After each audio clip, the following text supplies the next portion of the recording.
السلام علیکم ورحمۃ اللہ وبرکاتہ۔ یا رب لک الحمد کما ينبغي لجلال وجهك وعظيم سلطانك، اشهد ان لا اله الا الله واشهد ان محمدا عبده ورسوله صلى الله عليه وسلم، اما بعد اعوذ بالله السميع العليم من الشيطان الرجيم من همزه ونفخه ونفثه، بسم اللہ الرحمن الرحیم۔ کل کے سبق کے اندر سورۃ یونس کا آغاز کیا تھا اور اس بات کے متعلق ہم نے پڑھا تھا کہ لوگوں نے تعجب کیا ہے کہ اللہ رب العالمین نے انہی لوگوں میں سے ایک انسان کو نبی منتخب کیا ہے جو لوگوں کو ڈراتا ہے اور مومنوں کو خوشخبری دیتا ہے، اور پھر ان لوگوں نے کہہ دیا کہ یہ اتنی فصیح زبان، اتنا معاملہ دل کے اندر اتر جانے والی بات یہ کسی انسان کی نہیں ہو سکتی، بلکہ انسان تو ہے ہی لیکن یہ جادوگر بھی ہے، معاذ اللہ استغفر اللہ۔ اور پھر اپنی ربوبیت کے حوالے سے اللہ کہتا ہے میں نے زمین و آسمان کو 6 دنوں میں پیدا کیا ہے، عرش پر مستوی ہو گیا، میرا روح دبدبا اتنا ہے کہ میری اجازت کے بغیر کل قیامت والے دن کوئی بھی سفارش نہیں کر پائے گا، اور اسی کی عبادت کرنی چاہیے، اسی کی طرف لوٹ کر جانا ہے۔ پہلی مرتبہ بھی اسی نے پیدا کیا ہے، دوبارہ بھی وہی پیدا کرے گا، اور اللہ کل قیامت والے دن ایمان والوں کو جنت کی صورت میں بدلہ عطا فرمائے گا، اور کافروں کو اللہ جہنم کے اندر کھولتا ہوا پانی پلائے گا۔ یہ اس سبب سے ہے کہ انہوں نے اللہ کے ساتھ کفر کیا تھا۔ آج کا جو سبق ہے وہ صفحہ نمبر 22 ہے اور آیت نمبر 5 ہے۔ آج کے سبق کے اندر اللہ رب العالمین اس کائنات کو خود ہی بنایا ہے، اور اس کو بنانے کے بعد رب العالمین نے اس کو بغیر مددگار چھوڑ نہیں دیا، بلکہ اس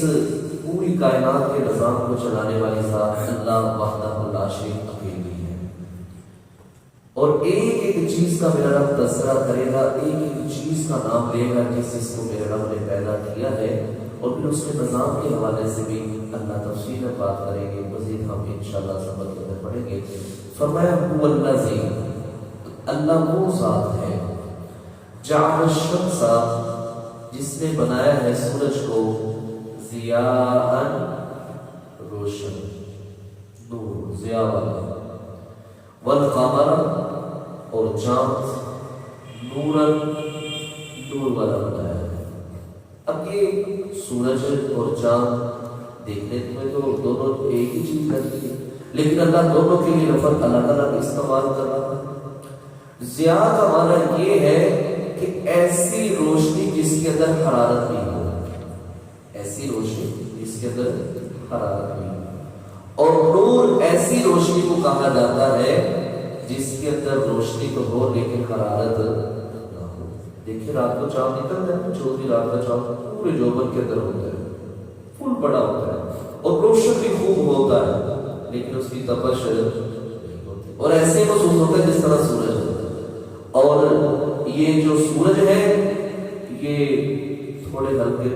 بادل بھی آگے آئے ہوئے ہوں، پھر بھی اس کی حرارت اور تپش سے انسان گرمی محسوس کرتا ہے،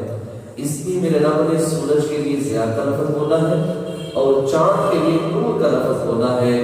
کہ یہ سورج اور چاند کو روشنی مہیا کرنے والا، اس سورج کو حرارت دینے والا، اس سورج کے اندر تپش پیدا کرنے والا کون ہے؟ اکیلا اللہ کی ذات ہے، اللہ۔ فرمایا جعل الشمس، اس نے بنایا سورج کو، ضیاء، روشنی والا، والقمر، اور چاند کو، نور بنایا ہے، وقدرہ، اور مقدر کر دی ہے، مقرر کر دی ہے، منازل، ان دونوں کی منزلیں، اللہ اکبر۔ اب یہ دونوں نکلتے ہیں، دونوں آتے جاتے ہیں، نہ سورج رات کے وقت نکلتا ہے اور نہ ہی چاند دن کے وقت آتا ہے۔ کیا مطلب؟ کہ دونوں کے راستے مختلف ہیں اور دونوں کے نکلنے کے اوقات بھی مختلف ہیں۔ اگر یہ دونوں بیک وقت نکل آئے اور دونوں کا راستہ بھی ایک ہو جائے اور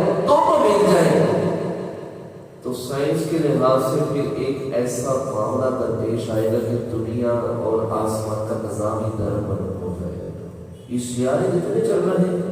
اس سارے اللہ نے ان کے مختلف رستے منتخب کیے. دیکھیں نا اللہ قرآن کے اندر کیا فرماتا ہے, رب المشرقین و رب المغربین, وہ مشرقین کا بھی رب ہے اور مغربین کا بھی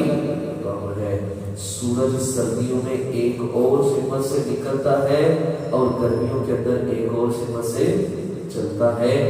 دونوں کے لیے غروب ہونے کا ایک رستہ بھی الگ ہے اور طلوع ہونے کا بھی سردیوں کے اندر رستہ الگ ہے. مغرب یہ گرمیوں کے اندر طلوع ہونے کا رستہ بھی الگ ہے اور غروب ہونے کا بھی رستہ الگ ہے. ان چیزوں کو مسخر کرنے والا, چلانے والا اللہ اکیلی ذات ہے. فرمایا لتعلموا, یہ اس لیے بنائی ہے, یہ اس لیے سورج اور چاند بنائے ہیں, لتعلموا تاکہ تم معلوم کر سکو, عدد السنین سالوں کی گنتی, سالوں کی گنتی کو تم شمار کر سکو. اس دور میں نبی علیہ السلام کے دور کے اندر مہینوں کی تعداد کہاں سے معلوم کی جاتی تھی کہ مہینے کے اتنے دن رہ گئے اور اتنے دن ہو گئے. یہ چاند ہی بتلاتا تھا یہ مہینہ 29 دنوں کا ہے, یہ مہینہ 30 دنوں کا تھا. اس کے اسلامی مہینے جو ہے وہ کبھی 29 اور کبھی 30, اور نبی اسلام نے فرمایا ہم ان پڑھ قوم ہیں. نبی اسلام نے پہلی مرتبہ اس طرح کیا, پھر دوسری مرتبہ بھی اس طرح کیا, پھر تیسری مرتبہ بھی اس طرح کیا, اور پھر ایک مرتبہ نبی اسلام نے ایک انگلی کو بند کر کے کیا. فرمایا کبھی مہینہ 30 دنوں کا ہوتا ہے, کبھی مہینہ 29 دنوں کا ہوتا ہے. اس لیے اللہ کہتے ہیں ہم نے اس کے ذریعے تمہارے لیے گنتی معلوم کرنے کا آسان ایک ذریعہ بنا دیا ہے. اور دوسرے مقام پہ اللہ کہتا ہے یسألونک عن الأهلة قل هي مواقیت للناس والحج, لوگ پوچھتے ہیں اللہ نے چاند کو کیوں بنایا ہے, لوگوں کو بتلا دیجئے اس سے تم حج کے ایام کو معلوم کرتے ہو کہ اب کون سا مہینہ چل رہا ہے, حج کا مہینہ کون سا ہے, قربانی کا دن کون سا ہے, اور رمضان کا مہینہ کون سا ہے. عدد السنین تاکہ تم سالوں کی گنتی کو معلوم کر سکو, والحساب, اور حساب لگا سکو کہ کتنے دن رہ گئے ہیں اس مہینے کے اختتام اور کتنے دن اس مہینے کے گزر گئے ہیں. ما خلق اللہ, اللہ بہت بڑی بات کہتا ہے. فرمایا ما خلق اللہ, نہیں پیدا کیا اللہ نے, ذالک یہ سب کچھ الا بالحق, مگر حق کے ساتھ, حق کے ساتھ. بہت بڑا معنی ہے اس کا. اللہ کہتے ہیں کائنات کے اندر میں نے کسی چیز کو بھی بے مقصد پیدا نہیں کیا. سورج کا بھی مقصد ہے, چاند کا بھی مقصد ہے, ستاروں کا بھی مقصد ہے, آسمانوں کا بنانے کا بھی مقصد تھا, زمینوں کا بنانے کا بھی مقصد تھا. اس پورے پورے زمین کے اوپر اللہ نے جو بھی نشانیاں پیدا کی ہیں, جو بھی چیزوں کو منتخب کیا ہے, شجر و حجر ہے, سمندروں کا نظام ہے, دریاؤں کا نظام ہے, نہروں کا نظام ہے, ہر چیز کو اللہ نے بنایا ہے. اور اللہ ساتھ کہتا ہے میں نے بے مقصد پیدا نہیں کیا. وما خلقنا السماء والارض وما بينهما باطلا, اللہ دوسرے مقام پہ کہتا ہے زمین و آسمان کے اندر جو کچھ بھی پیدا کیا ہے میں نے کسی چیز کو بھی بے مقصد پیدا نہیں کیا. سورہ آل عمران کے اندر اللہ وہاں بھی یہی بات ارشاد فرماتا ہے ان فی خلق السماوات والارض واختلاف الليل والنهار لآیات لأولی الالباب الذین یذکرون اللہ قیاما وقعودا وعلی جنوبہم یتفکرون فی خلق السماوات والارض. یہ غور و فکر کرتے ہیں, زمین و آسمان کو دیکھتے ہیں, سورج نکلتا ہے, دن چڑھ جاتا ہے, سورج ڈوبتا ہے, رات پڑ جاتی ہے, چاند کا آنا, ستاروں کا جگمگانا, اور اس طرح تاریک رات کا آ جانا. اللہ کے فیصلوں کو مانتے ہوئے کہتے ہیں کہ اللہ تو نے دنیا کے اندر کسی چیز کو بھی بے مقصد پیدا اور انسان کو بھی بے مقصد پیدا نہیں کیا. افا حسبتم انما خلقناکم عبثا وانکم الینا لا ترجعون, اللہ فرماتے ہیں تم سمجھتے ہو ہمیں بے مقصد پیدا کیا گیا ہے, ناکارہ پیدا کیا گیا ہے. اللہ فرماتے ہیں میں نے کسی کو بھی بے مقصد پیدا نہیں, ہر چیز کا ایک مقصد ہے. اور یہ بات یاد رکھیں جس مقصد کے لیے جس چیز کو بنایا جائے نا, اگر وہ اس مقصد کے اوپر کارآمد نہ ہو تو ہم اسے کیا کرتے ہیں, اتار دیتے ہیں. مثال کے جو یہ پنکھے لگے, یہ ہمارا اس میں مقصد کیا ہے کہ ہوا دے, AC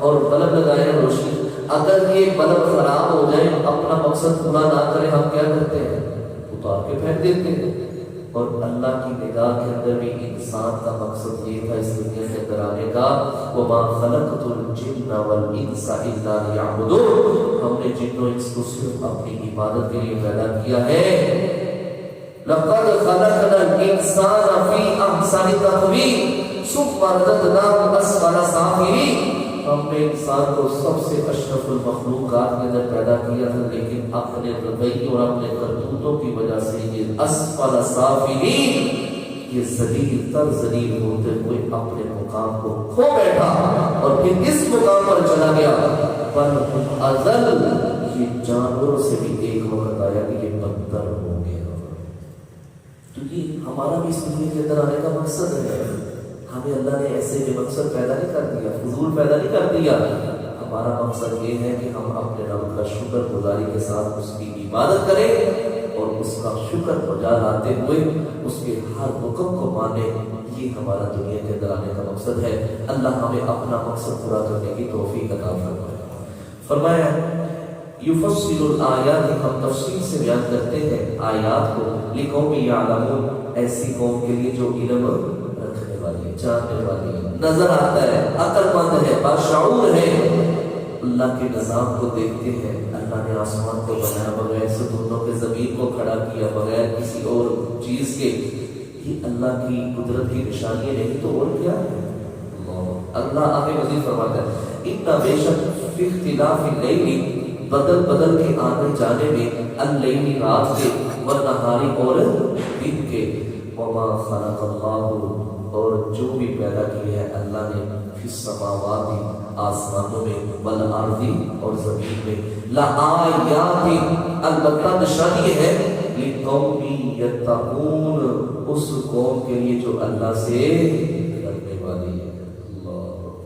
یہ اللہ نے اتنی تمہیدی باتیں کیوں کر دی؟ اللہ نے پیچھے بھی تذکرہ کیا ہے، یہاں بھی تذکرہ کیا ہے، سورت کے آغاز کے اندر بھی تذکرہ کر رہا ہے۔ اصل میں یہ سورت ہے سورت مکی، اور مکہ کے اندر نازل ہوئی ہے۔ اللہ ایک ایک چیز کا نام لے کے اس لیے انسان کو مخاطب کرتے ہوئے کہتا ہے میں نے یہ بھی چیز بنائی، میں یہ بھی کر سکتا ہوں، میں یہ بھی کر سکتا ہوں۔ جب اتنے بڑے نظام کو چلانے والی ذات اللہ کی ذات وحدہ لا شریک ہے، ایک 5-6 فٹ کے انسان کی مدد کرنا، اس کے معاملات کو ہینڈل کرنا، اس کی ضروریات کو پورا کرنا، اللہ کہتا ہے الیس اللہ بکاف عبدا، اس پورے نظام کو چلانے والی ذات میں اکیلی ذات ہوں، کیا ایک اکیلے بندے کے معاملات کو میں اللہ رب العالمین اکیلا نہیں چلا سکتا؟ کیوں دھکے کھاتا ہے؟ کیوں جاتا ہے کہ مجھے ادھر سے اولاد ملے گی، ادھر سے رزق ملے گا، ادھر سے شفا ملے گی؟ ھذا خلق اللہ فارونی ماذا خلق الذین من دونی، کائنات کے ذرے ذرے کو بنانے والی ذات اللہ کی ذات ہے۔ اللہ کہتا ہے مجھے ایک ہی چیز دکھا دو کہ باطل نے اس چیز کو پیدا کیا ہے، اگر تو وہ طاقت رکھتے ہیں تو ٹھیک ہے، اگر نہیں رکھتے تو یہ بات یاد رکھو، من قطمیر، یہ کھجور کے اندر سے گٹھلی کے اوپر ایک ہلکا سا قبر ہوتا ہے، اللہ فرماتے ہیں من قطمیر، یہ تو اس گٹھلی کے قبر کے بھی مالک نہیں، اتنی بھی کے اندر تصویر نہیں۔ تو میرے بھائیوں، اللہ کہتا ہے جب سب کچھ بنانے والی ذات میں وحدہ لا شریک ہوں تو مجھ سے مانگو، کون سی چیز کی کمی ہے؟ میں کس چیز کو پورا نہیں کر سکتا؟ ابراہیم علیہ السلام کو آگ سے بچایا تو میں نے، سمندر کے اندر سے موسیٰ علیہ السلام کو بچایا تو میں نے، مچھلی کے پیٹ کے اندر جگہ دی تو یونس علیہ السلام کو تو میں نے، محمد صلی اللہ علیہ وسلم کی مدد کی تو میں نے، ہر کام کرنا میرے لیے آسان ہے، میرے اندر کون سی کمی ہے جس وجہ سے تم غیر اللہ کی عبادت کرتے ہو؟ بہرحال اللہ آگے فرماتے ہیں ان الذین، بے شک وہ لوگ، لا یرجون، جو نہیں امید رکھتے، لقاءنا، ہماری ملاقات کی، ورضوا، اور وہ راضی ہو گئے ہیں، بالحیات الدنیا، دنیا کی زندگی کے ساتھ، وطمئنوا بہا، اور وہ اس بات پر مطمئن ہے، ان کو بڑا اطمینان ہے، بس ہے یہی زندگی ہے، اس کے بعد کچھ بھی نہیں ہوگا، مرنا ہے، مرنے کے بعد پتہ نہیں زندہ ہونا ہے کہ نہیں ہونا، یہی زندگی ہے، اسی کے اندر لطف اندوز ہو جاؤ، اسی کے اندر اپنے معاملات کو ہینڈل کرو، اسی کے اندر سکھ کی زندگی گزارو، اسی کے اندر اللہ اور اس کے رسول کی بات کو ماننا ہے تو مانو، نہیں ماننا تو نہ مانو، کوئی مسئلہ نہیں۔ ان کا آخرت کے اوپر کوئی یقین اور ایمان نہیں ہوتا، اس لیے نبی اسلام نے فرمایا تھا الدنیا سجن المؤمن و جنت الکافر، یہ دنیا ایک مومن کے لیے قید خانہ ہے اور ایک کافر کے لیے ایک جنت کی حیثیت یہ دنیا رکھتی ہے، کیونکہ مومن کو پتہ ہے کہ میرے لیے تو اپنی زندگی آگے ہے، یہ تو میرے لیے قید خانہ ہے، ادھر سے آزمائش، ادھر سے مشقت، ادھر سے مصیبت، ادھر سے تکلیف، کوئی آرام دہ زندگی ہے ہی نہیں، ہر وقت کوئی نہ کوئی مصیبت سے دوچار ہونا پڑتا ہے، کسی نہ کسی تکلیف کے ساتھ نمٹنا پڑتا ہے، یہ ہر وقت اسی طرح رہتا ہے۔ اللہ مجھے اس آخرت کے گھر کی طرف لے جا، میں اس آخرت کے گھر کو پسند کرتا ہوں، اللہ میں اس آخرت کے گھر کے اندر جانا چاہتا ہوں۔ یہ نماز پڑھی ہے، ترجمہ پڑھ رہے ہیں، صبح فجر کی نماز پڑھنی ہے، اس مقصد کے لیے کہ اللہ راضی ہو جائے اور اس آخرت والے گھر کے اندر اللہ ہمیں سب کو جگہ عطا فرمائے، یہی مقصد ہے۔ ہمیں امید ہے اور ہمیں اپنے رب کے ساتھ ملاقات کا بھی پورا یقین ہے، ہم نے انشاءاللہ اپنے رب سے ملاقات کرنی ہے اور ہم نے کھڑے ہونا ہے اور اللہ نے ہم سے سوال کرنے ہیں، اللہ ہم سب کا حساب کل قیامت والے دن آسان فرما دے۔ تو فرمایا والذین، اور وہ لوگ ان آیاتنا غافلون، ہماری آیتوں سے غافل ہیں، ان کو بے عقلوں کو سمجھ ہی نہیں ہے، وہ کہتے ہیں بس یہ نظام بنا دیا چل رہا ہے، ان کو ہماری آیتوں کے اندر غور و فکر کرنی چاہیے اور عقل کے ساتھ کام لینا چاہیے۔ جس ذات نے تمہیں پہلی مرتبہ پیدا کیا ہے وہ ذات تمہیں دوبارہ بھی پیدا کرنے کے اوپر قدرت رکھتی ہے، غافلانہ زندگی گزارنے کے اندر تمہارا کوئی بھی فائدہ نہیں۔ فرمایا اولئک، یہ جنہوں نے غفلت کے ساتھ زندگی گزاری ہے اور ہماری ملاقات کو پسند نہیں کرتے تھے، دنیا کے اندر یہ اطمینان کی زندگی گزار رہے تھے، اولئک، یہی وہ لوگ ہیں، مأواہم، ان کا ٹھکانہ، النار، جہنم ہے، بما کانوا یکسبون، جو انہوں نے دنیا کے اندر کمایا تھا اسی کا بدلہ کل قیامت والے دن ان کو مل جائے گا۔ ان الذین، اللہ کا طریقہ ہے کہ جہاں بد کا تذکرہ کرتا ہے وہاں نیک لوگوں کا بھی تذکرہ کرتا ہے، اوپر اللہ نے بد لوگوں کا تذکرہ کیا، نیچے اللہ رب العالمین نیک لوگوں کا تذکرہ کرنے لگے ہیں۔ ان الذین، بے شک وہ لوگ، آمنوا، جو ایمان لائے، وعملوا الصالحات، اور اچھے عمل کیے، یہدیہم، ہم ان رہنمائی کرے گا، ربہم، ان کا رب، بایمانہم، ان کے ایمان کی وجہ سے۔ اس کے متعلق مختلف ائمہ کرام نے مختلف اس کے معنی لکھے ہیں، لیکن سب سے جامع جو بہتر اور جو اچھا محسوس ہوتا ہے وہ یہ ہے کہ کل قیامت والے ہر انسان نے پل صراط سے گزر کر جانا ہے، اس وقت اللہ رب العالمین اپنے مومن بندوں کی رہنمائی یہ فرمائے گا کہ اللہ ان کے لیے نور روشنی پیدا فرما دے گا۔ اللہ سبحان اللہ، جب کوئی کسی کی مدد نہیں کرے گا وہاں رب ہمارا اپنے بندوں کی مدد کرے گا اور یہ روشنی نکلے گی اور اس طرف صراط کا یہ رستہ نظر آ رہا ہوگا اور آسانی کے ساتھ، ماشاءاللہ آسانی کے ساتھ، پہلا گروہ میرے بھائی جو گزرے گا نا وہ اس طرح گزرے گا جس طرح بجلی گزرتی ہے، اللہ، اتنی تیزی کے ساتھ۔ پھر دوسرا گروہ اونٹ سواروں کی طرح گزرے گا، پھر اس کے بعد پیدل دوڑنے والوں کی طرح، پھر پیدل چلنے والوں کی طرح، اور کچھ ایسے بھی بد نصیب ہوں گے جن کو جہنم کے اندر گرا دیا جائے گا، اور کچھ ایسے بھی کمزور ہوں گے ایمان والے جو اپنی سیڑھی کے بل